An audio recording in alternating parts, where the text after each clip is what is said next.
तो hello everyone, आप लोग जैसा कि देख रहे हैं हम लोग पढ़ने वाले हैं अवतल दर्पण में दर्पण सूत्र सिद्ध करें। ये जो क्वेश्चन है ये बहुत बार मैट्रिक के क्लास में बहुत बार पूछे गए हैं। आप लोग क्वेश्चन बैंक से भी देख सकते हैं।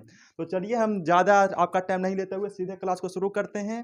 तो पहले हम अवतल दर्पण का चित्र बनाएंगे और उसमें वस्तु को रखेंगे और उसमें दर्पण सूत्र सिद्ध करेंगे। ठीक, तो चलिए अब हम फोटो बनाते हैं।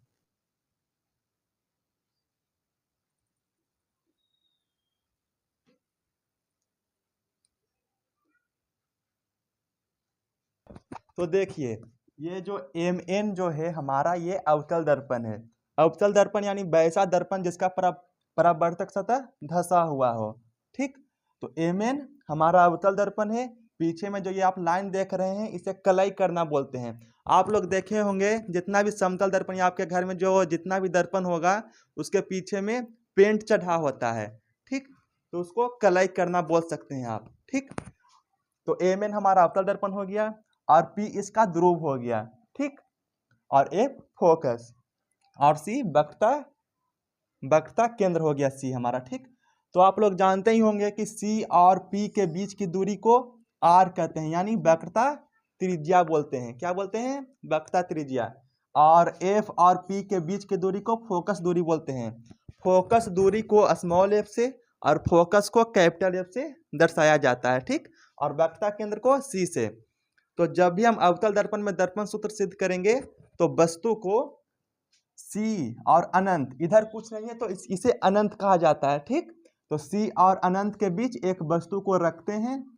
ठीक, थोड़ा सा इसे अभी हम इरेज कर रहे हैं। ठीक, तो सी और अनंत के बीच वस्तु को रखें, वस्तु का नाम दे देते हैं ए बी, कुछ भी नाम दे सकते हैं आप वस्तु को। ठीक, तो आप जानते ही होंगे कि दर्पण प्रधान अक्ष के समांतर आने वाली प्रकाश की किरणें अवतल दर्पण से टकराने के बाद फोकस से होकर जाती है। ठीक, कहां से होकर जाती है? फोकस से होके। इस एरो का मतलब कि प्रकाश यहां से आया और यहां से टकराया और इधर की ओर जा रहा है। ठीक, और वक्रता केंद्र से आते हुए प्रकाश की किरणें इसी दिशा में वापस लौट जाती है। तो इस मुंडी पर से प्रकाश आएगा। ठीक, और ये प्रकाश आया और फिर टकराने के बाद यहाँ टकराया तो इसी दिशा में फिर वापस लौट जाएगा। ठीक, तो इसका प्रतिबिंब जहां पर ये दोनों किरणें टकराने के बाद दोनों किरणें जहां पर मिलती है वहीं पर उसका प्रतिबिंब बनता है। ठीक, तो प्रतिबिंब का नाम दे देते हैं। देखिए, इस मुंडी का प्रतिबिंब यहाँ बना, यहाँ पर मिला, प्रकाश यहाँ से लाए तो इसका यहाँ मिला, तो इसका नाम दे देते हैं ए डैश, और ये वाला नीचे में है तो बी डैश। ठीक, चलिए, तो देखिए ये ए बी है, जितना दूरी यहाँ पर है, जितना ऊंचाई यहाँ पे है उतना ही ऊंचाई यहाँ पे है। हाँ, तो चलिए इसको हम बराबर लाइन खींच दिए। ठीक, ताकि सिद्ध करने में कुछ सुविधाएं हो। चलिए, तो इसका नाम दे देते हैं। इसका नाम दे देते हैं क्या? कुछ भी नाम दे सकते हैं आप। इसका नाम एफ एक्स और वाई दे देते हैं। ठीक, इसका नाम क्या है? X Y. कुछ भी आप नाम एबीसीडी का कुछ भी अक्षर दे सकते हैं। ठीक, तो चलिए, तो सिद्ध करने से पहले आप लोगों को मानना होगा, यहाँ पर लिखेंगे हम, यहाँ पर लिखेंगे कि माना कि एम एन एक अवतल दर्पण है जिसका ध्रुव P है, फोकस F है, वक्रता केंद्र C है, और आप लिख सकते हैं वक्रता त्रिज्या R है। यहाँ C और P के बीच की दूरी को वक्रता त्रिज्या R बोलते हैं, और F और P के बीच की दूरी को फोकस बोलते हैं। ये सब आप लिख सकते हैं। ठीक, और आप लिखेंगे कि अनंत और वक्रता केंद्र के बीच ए बी एक वस्तु को रखा गया है जिसका प्रतिबिंब C और F के बीच में बनता है। तो प्रतिबिंब आपको कैसा दिखाई दे रहा है? उल्टा दिखाई दे रहा है। ठीक, तो जितना भी प्रतिबिंब उल्टा होता है उसे वास्तविक कहा जाता है। ठीक, तो ये वास्तविक प्रतिबिंब है। तो इसी प्रकार यहाँ पर अभी हम लिखेंगे, जो जो जितना भी बात बोले हैं वो यहाँ पर लिखेंगे। तो देखिए, एम एन क्या है? अवतल दर्पण है। तो ये सारी बातें अभी हम बताएं। तो अब हम लिखेंगे, माना एम एन एक अवतल दर्पण है जिसका ध्रुव P है, यहाँ इसको ध्रुव बोलते हैं। ठीक, वक्रता केंद्र C है, ये जो C है इसे वक्रता केंद्र कहते हैं। फोकस F है, इसको फोकस बोलते हैं। वक्रता त्रिज्या R है। C और P के बीच की दूरी को वक्रता त्रिज्या बोलते हैं, जिसे R द्वारा निर्देशित किया जाता है। फोकस दूरी एफ है। फोकस और ध्रुव के बीच की दूरी को फोकस दूरी कहते हैं। अब यहाँ पे सी तथा अनंत के बीच ए बी एक वस्तु रखी गई है। ये सी है यानी वक्ता केंद्र, और इधर कुछ नहीं तो अनंत। तो सी और अनंत के बीच एक वस्तु को रखी गई है जिसका नाम ए बी है, ठीक, जिसका प्रतिबिंब ए डैश बी डैश प्राप्त होता है। तो ए डैश बी डैश कहाँ प्राप्त होता है? तो यहाँ देखिए सी और एफ के बीच में प्राप्त होता है ए डैश बी डैश, ठीक।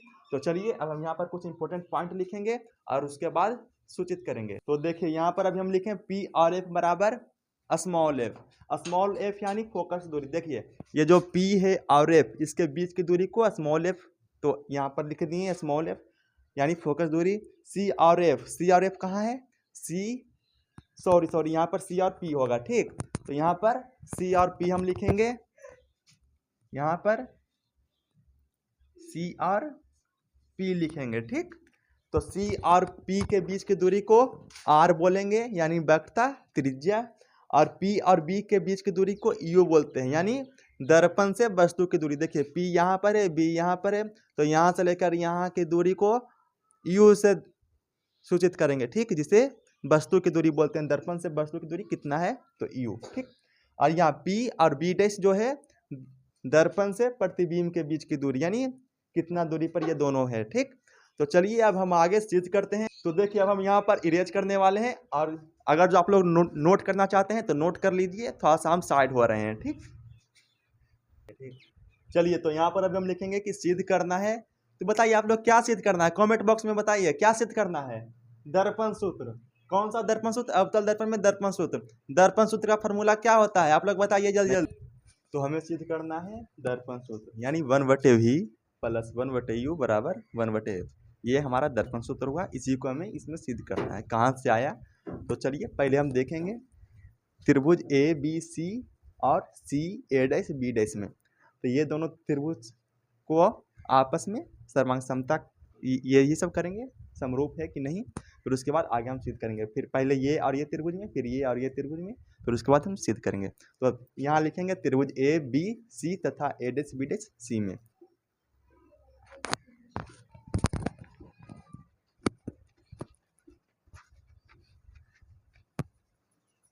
त्रिभुज ए बी सी तथा त्रिभुज ए डैश बी डैश सी में। तो देखिए यहाँ पर कितना डिग्री का कोण बन रहा है? तो 90 डिग्री का, यहाँ भी 90 डिग्री का, ठीक। ये कोण और ये कोण आपस में क्या है? बराबर है। क्यों बराबर है? आप लोग कमेंट बॉक्स में बताइए। शीर्षाभिमुख कोण के कारण, ठीक। ये कोण आपस में बराबर, ये कोण आपस में बराबर है। तो देखिए तो ए और ए समरूपता से ये दोनों त्रिभुज क्या हो जाएगा? समरूप हो जाएगा, ठीक। समरूपता का नियम क्लास 10th में पढ़ना है मैथ में, अपने मैथ के शिक्षक से पूछे ये सब प्रश्न।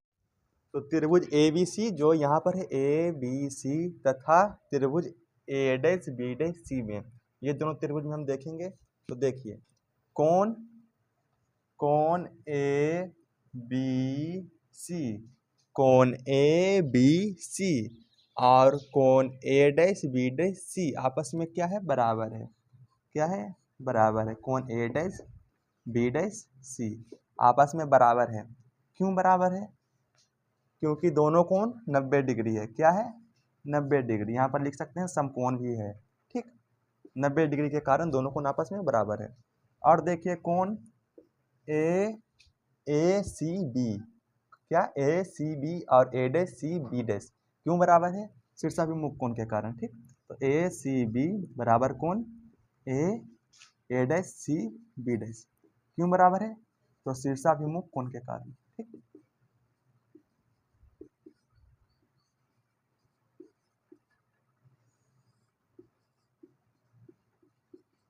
तो शीर्षाभिमुख कोण के कारण दोनों आपस में बराबर है, ठीक।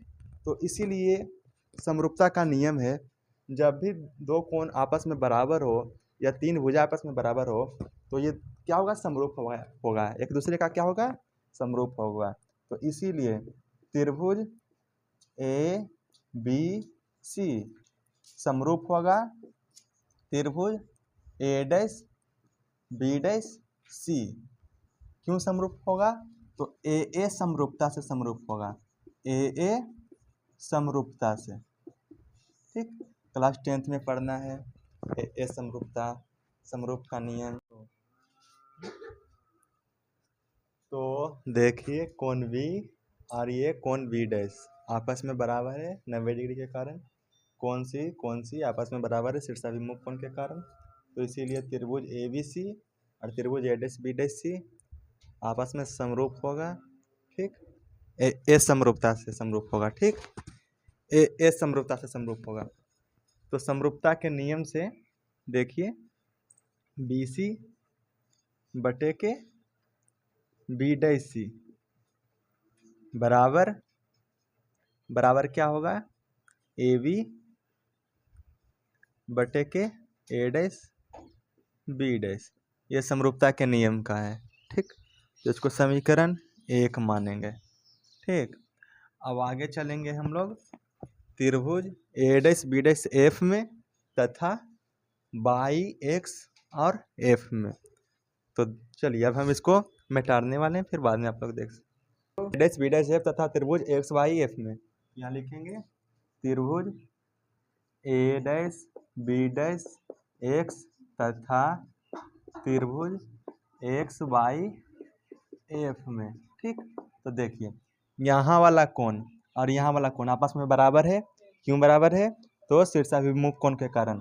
यहाँ पर 90 डिग्री बन रहा है, यहाँ पर भी 90 डिग्री, तो ये दोनों भी आपस में बराबर होगा। ठीक, तो लिखेंगे यहाँ लिखेंगे कोण ए डैश बी डैश एक्स ए डैश बी डैश एफ। ठीक, ए डैश बी डैश एफ बराबर होगा कोण वाई एक्स एफ के। ठीक, क्यों बराबर होगा? क्योंकि ये दोनों क्या है आपस में बराबर है और 90 डिग्री है। ठीक, यहाँ पर समकोण भी लिख सकते हैं। अब आगे कोण ए डैश एफ बी डैश बराबर होगा कोण by x by F x के। ठीक, बाई एफ एक्स के क्यों बराबर होगा? तो शीर्षाभिमुख कोण के कारण बराबर होगा।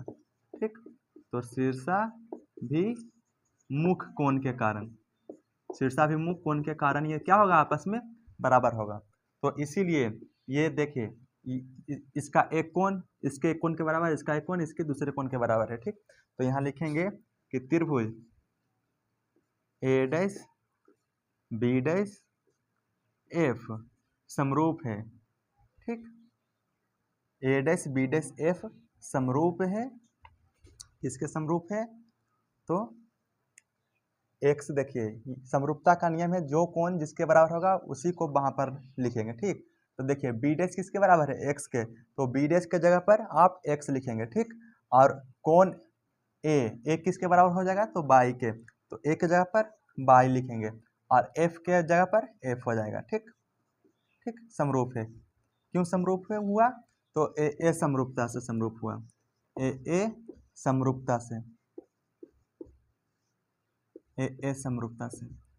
तो इसीलिए यहाँ पे तो समरूपता का नियम है कि जब भी समरूप होगा तो इसका जो भुजा है उसके अनुपात आपस में बराबर होंगे। ठीक, तो ये वाला भुजा का अनुपात इसके बराबर और ये वाला भुजा के अनुपात इसके बराबर हो जाएगा। ठीक, तो A dash B dash is equal to बटे लिखेंगे।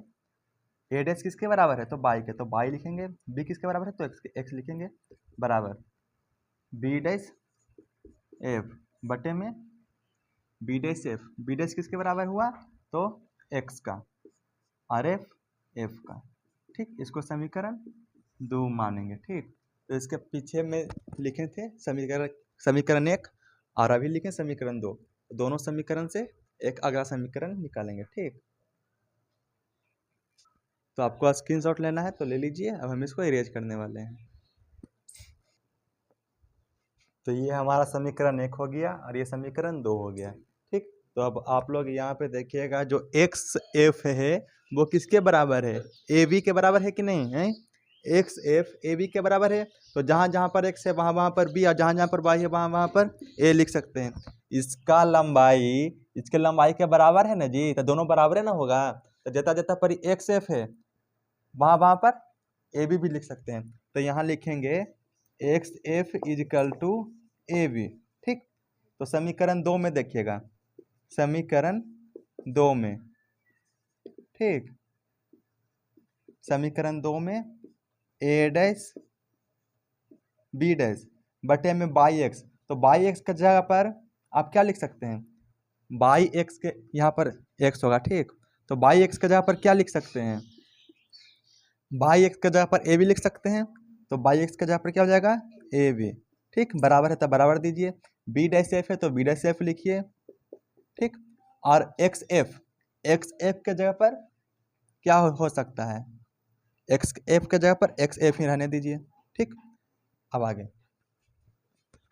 आगे देखिएगा, ए बी बटे में ए डैश बी और बी सी बटे में बी डैश सी। तो इसको हम पलटना चाहें तो पलट भी सकते हैं, ठीक। यानी नीचे वाला ऊपर वाला नीचे भी लिख सकते हैं। तो ए बी बटे में ए डैश बी डैश बराबर एक्स एफ बटे में बी डैश एफ। इसको समीकरण 3 मान लीजिएगा, ठीक। तो देखिए समीकरण 1 और समीकरण 3 से हम एक अगला समीकरण बनाएंगे, ठीक। तो देखिए यहाँ पर समीकरण 1 और समीकरण 3 हम लिख दिए हैं। तो अब आप लोग देखिएगा जो एक्स बिंदु है पी के काफ़ी निकट है, ठीक। तो फिजिक्स में थोड़ा थोड़ा बीच की दूरी को पी भी मान सकते हैं, ठीक। एक्स क्या है, पी के काफ़ी निकट है, इसीलिए एक्स की जगह पर हम पी भी लिख सकते हैं, ठीक। तो यहाँ लिखेंगे एक्स पी के काफ़ी निकट है, एक्स पी के क्या है, काफ़ी निकट है, इसीलिए समीकरण 3 में एक्स की जगह पर क्या लिख सकते हैं, पी लिख सकते हैं। तो ए बी बटे में ए डैश बी डैश बराबर एक्स की जगह पर पी भी लिख सकते हैं, तो पी एफ बटे में बी डैश एफ। ये समीकरण 4 हो गया, ठीक। अब समीकरण 1 और 4 में देखिए, समीकरण 1 तथा 4 में, ठीक। देखिए ये वाला ये इसके बराबर है और ये इसके बराबर है, ये वाला इसके बराबर है कि नहीं है, नहीं ये वाला इसके बराबर, तो ये वाला भी इसके बराबर हो जाएगा, ठीक। ये इसके बराबर है तो ये भी इसके बराबर हो जाएगा, ठीक। तो यहाँ लिखिएगा बी सी बटे में बी डैश सी, बी सी बटे में बी डैश सी बराबर हो जाएगा पी एफ बटे में बी डैश एफ। क्यों बराबर हुआ, क्योंकि ये इसके बराबर, ये दोनों सेम है ना जी, तो ये इसके बराबर है, ये इसके बराबर है, तो ये दोनों भी आपस में बराबर हो जाएगा। तो समीकरण इसको हम 5 मान लेते हैं, ठीक। अब यहाँ पर हम इसको इरेज करके समीकरण 5 ऊपर में लिखेंगे, फिर आगे हल करेंगे, ठीक। तो यहाँ पर हम समीकरण 5 लिख दिए, ठीक। अब समीकरण 5 में अब हम चिन्ह परिपाटी का नियम करेंगे, ठीक। चिन्ह परिपाटी के नियम से, यानी कि बी सी, देखिए यहाँ पे पहले हम आप लोग यहाँ देखिए क्या, बी सी कुछ है, बी सी यहाँ से लेकर यहाँ के बीच की दूरी है, ठीक। बी सी यहाँ से लेकर यहाँ के बीच की दूरी है, तो बी सी को हम ऐसे नहीं लिख सकते हैं, P B minus P C. यहाँ पे समझिएगा थोड़ा सा, पी बी जो बी सी जो दूरी है, ये वाला बी सी यहाँ से लेकर यहाँ के बीच की दूरी है, तो बी सी को हम ऐसे नहीं लिख सकते हैं, B C equal to P B minus P C. B C को ऐसे लिखेंगे P V minus P C, यानी यहाँ से लेकर यहाँ की दूरी, यहाँ पर बी है, यहाँ पे पी है, यहाँ पे सी है, मान लीजिए यहाँ पर क्या है, सी है। तो देखिए, तो पी बी में से पी सी को घटाइएगा तो बी सी आएगा कि नहीं, पी बी में से पी सी को घटाइए तो क्या आएगा, बी सी। तो यहाँ पर पी बी में से पी सी को घटा दिए हैं, ठीक। अब उसी प्रकार देखिएगा बी डैश सी क्या है, बी डैश सी, यहाँ पे लिखा हुआ है सी, यहाँ पर बी डैश सी और बी डैश यहाँ पर लिखा गया है, यहाँ पर एफ है, यहाँ पे पी है।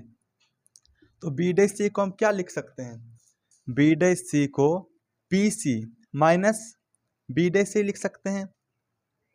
यहाँ देखिएगा यहाँ पर बी डैश सी है, बी डैश सी को आप कैसे लिख सकते हैं, P C minus P B dash, P C minus P B dash लिख सकते हैं ना। हम ऐसे क्यों लिख रहे हैं, क्योंकि यहाँ पर समझिएगा बी डैश सी कुछ नहीं है, बी डैश सी क्या है, कुछ नहीं न है। तो देखिए हम इसको ऐसे लिखेंगे तो पी सी क्या हो जाएगा, पी सी हमारा वेक्टर त्रिज्या हो जाएगा।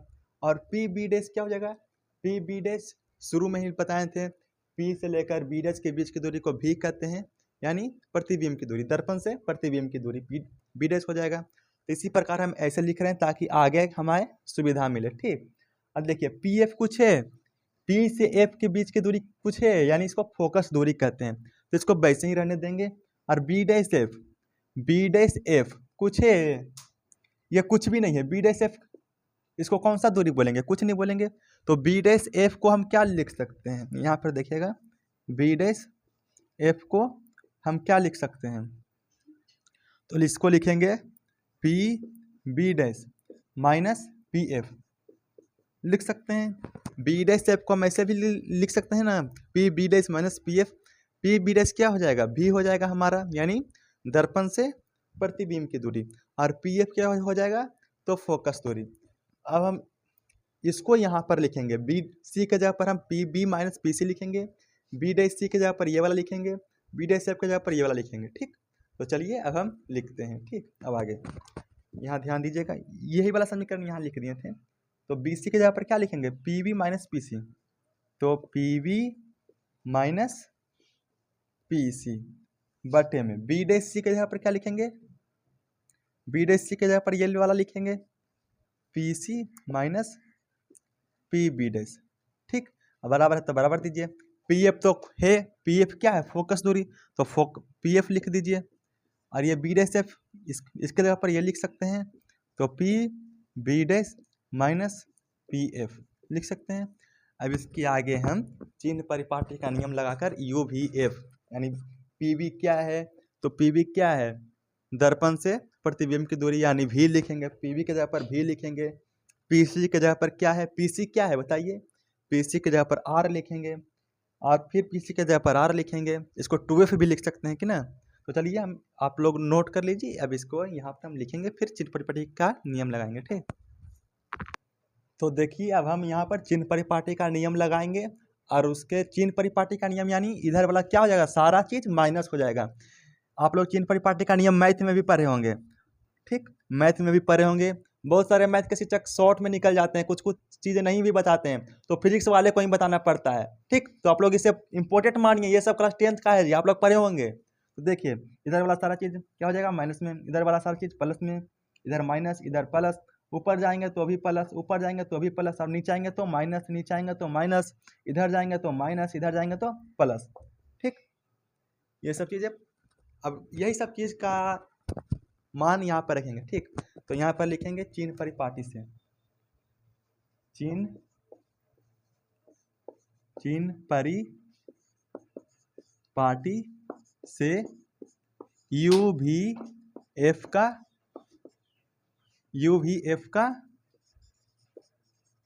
मान रखेंगे, मान रखने पर, ठीक, मान रखने पर। तो अब देखिए यहाँ पे ये पी बी क्या है, पी बी क्या है जी, पी बी क्या है, तो पी बी को हम यू बोलेंगे कि ना, यू बोलेंगे पी बी को, पी बी यानी दर्पण से वस्तु की दूरी को यू बोलेंगे, तो पी बी के जगह पर यू लिख दिए। अब बताइए पी बी इधर है तो क्या है, माइनस में कि प्लस में, माइनस में होगा, तो इसके जगह पर माइनस लगाइए, ठीक। यहाँ पर पहले से माइनस है तो माइनस दीजिए। पी सी क्या है, पी से लेकर सी के बीच की दूरी को आर बोलेंगे, क्या बोलेंगे, आर। आर को आप 2F भी बोल सकते हैं कि ना, फोकस दूरी का दुगना दूरी है, तो आर को 2F भी बोल सकते हैं। तो 2F इधर क्या है, माइनस में, इधर है तो माइनस में, तो यहाँ पर माइनस का चिन्ह लगाइए और 2F लिख दीजिए, ठीक। अब यहाँ पर बटा है तो बटा दीजिए। पी सी क्या है, माइनस का 2F यहाँ लिखे हैं तो यहाँ लिख दीजिए माइनस का 2F, माइनस का 2F। अब माइनस पहले से है तो माइनस दे दीजिए। पी बी डैश क्या है, पी बी डैश क्या है, भी है, क्या है, दर्पण से प्रतिबिंब की दूरी, तो ये भी माइनस में होगा तो माइनस दीजिए, माइनस भी, बराबर है तो बराबर दीजिए। पी एफ क्या है, पी एफ क्या है, फोकस दूरी यानी स्मॉल एफ, स्मॉल एफ, यहाँ भी स्मॉल एफ ही होगा, ठीक, यहाँ भी स्मॉल एफ ही होगा, और बटा है तो बटा दीजिए। पी बी डैश क्या है, तो पी बी डैश अभी ना लिखें जी, माइनस भी, तो माइनस भी लिख दीजिए, तो माइनस भी यानी दर्पण से प्रतिबिंब के बीच की दूरी, माइनस है तो माइनस दीजिए। पी एफ क्या है, तो पी एफ क्या हो जाएगा, फोकस दूरी किस चीज़ में होगा, माइनस में, तो माइनस का एफ, यहाँ भी माइनस एफ ही होगा, ठीक, क्योंकि फोकस दूरी किस चीज़ में है, माइनस में, ठीक। अब हम इसे हल करते हैं, ठीक, हल करते हैं तो पहले हम इसे आप लोग नोट कर लीजिए। अब यहाँ पर हम इरेज करेंगे, इसके बाद आगे हल करेंगे। हम आगे हल करते हैं, इसको हम आगे क्या करेंगे, हल करेंगे। माइनस यू है तो माइनस यू लिखिए, माइनस माइनस क्या हो जाएगा, प्लस, तो प्लस 2f लिखिए, यहाँ भी स्मॉल एफ ही होगा, ठीक। यहाँ पर क्या है, माइनस का 2f है तो माइनस का 2f लिखिए, माइनस माइनस क्या होगा, प्लस, तो प्लस का v लिखिए, बराबर माइनस एफ है तो माइनस एफ लिखिए, यहाँ पर माइनस v है तो माइनस v लिखिए, माइनस माइनस क्या हो जाएगा, तो प्लस, प्लस का f। देखिए इधर है, भागा में इधर जाएगा तो गुना में इधर है, ये भागा में इधर आएगा तो गुना में, तो लिखिए माइनस v प्लस का f गुना क्या हो जाएगा, माइनस यू प्लस का 2f, ठीक, बराबर माइनस का f है तो माइनस का f लिखिए, इधर क्या होगा, माइनस 2f आएगा, माइनस 2f प्लस का v, ठीक। अब इसको हम हल करते हैं, ठीक, हल कीजिए इसको, तो माइनस v माइनस यू क्या हो जाएगा, माइनस माइनस प्लस, तो प्लस का चिन्ह दें या ना दें, बात बराबर है, तो यू भी गुने यू भी हो जाएगा, ठीक। और ये माइनस यू और प्लस 2f क्या हो जाएगा, माइनस का 2vf हो जाएगा, ठीक। ये प्लस f है तो प्लस f और माइनस यू क्या हो जाएगा, प्लस माइनस माइनस, यू और f तो आपस में गुना करेंगे तो यू और f हो जाएगा, ठीक। और f है और यहाँ पर 2f है तो क्या हो जाएगा, 2f स्क्वायर हो जाएगा, क्या हो जाएगा, प्लस का 2f स्क्वायर हो जाएगा, ठीक। अब बराबर है तो बराबर दीजिए, माइनस का f है, माइनस का f है, यहाँ माइनस f, यहाँ माइनस f, तो प्लस माइनस माइनस क्या होगा, प्लस, तो प्लस का 2f स्क्वायर हो जाएगा, ठीक। और माइनस प्लस माइनस vf हो जाएगा, ठीक।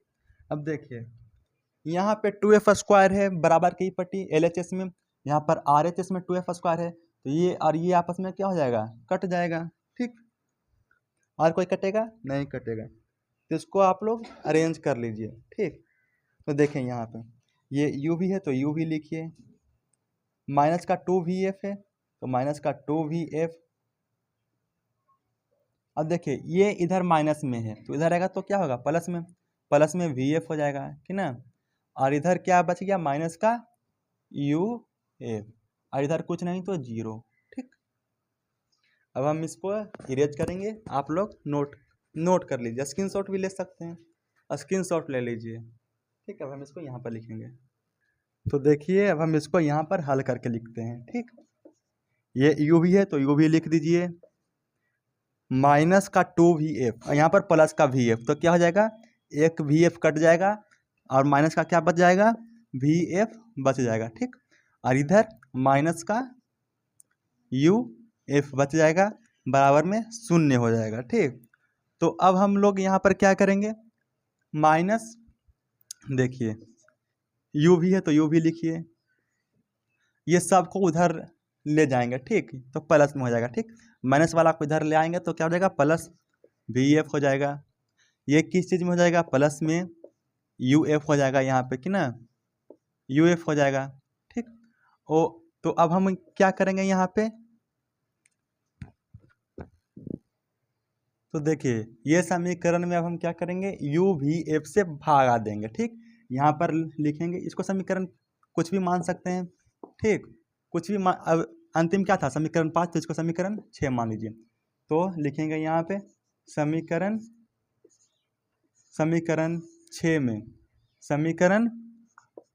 में uvf से भाग देने पर, uvf से भाग देने पर, ठीक, uvf से समीकरण इतना में भाग देंगे, ठीक।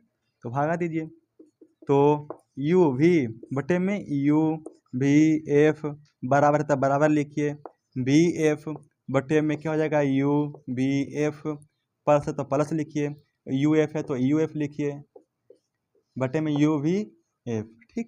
तो चलिए अब हम इसको काटेंगे, ठीक। देखिए यहाँ पर एक u है, यहाँ पर एक u क्या हुआ, कट गया, ठीक। v है तो v भी काटिए, यहाँ पर वी एफ है तो वी है तो वी काटिए, एफ है तो एफ को काट दीजिए। यहाँ पर क्या है, यहाँ पर यू है तो यू को काटिए, और यहाँ पर एफ है तो एफ को काटिए। तो क्या बच गया, ऊपर में कुछ नहीं तो एक है, नीचे में एफ बच गया, बराबर है तो बराबर लिखिए, ऊपर में कुछ नहीं बचा तो एक बटे में यू बच गया, प्लस है तो प्लस लिखिए, ऊपर में एक बच गया, नीचे में भी बच गया। ठीक, तो यही हमारा क्या हो गया, दर्पण सूत्र हो गया। इसको आप ऐसे भी लिख सकते हैं, एक बटे यू प्लस एक बटे भी बराबर एक बटे एफ। ठीक, तो थोड़ा सा यहाँ पर देखिएगा, इसको हम इरेज कर रहे हैं। हाँ, यहाँ पर आप लिख सकते हैं सिद्ध हुआ, क्या लिख सकते हैं, सिद्ध हुआ, सिद्ध हुआ। ठीक ठीक, ये वीडियो को आप लोग रिपीट करके भी एक बार समझ लीजिएगा। ठीक, ये हम बहुत इम्पोर्टेंट नोट से आपको हम बताए हैं, ये बहुत बढ़िया वीडियो है। अगर जो आपको वीडियो अच्छा लगे तो शेयर कीजिए अपने मित्रों को, और कुछ अगर जो त्रुटि है तो उसको कमेंट बॉक्स में राय दीजिए हमें, ताकि अगला बार से हम उसे सुधार करें। ठीक, तो आज तक यहाँ ही, जय हिंद जय भारत, धन्यवाद।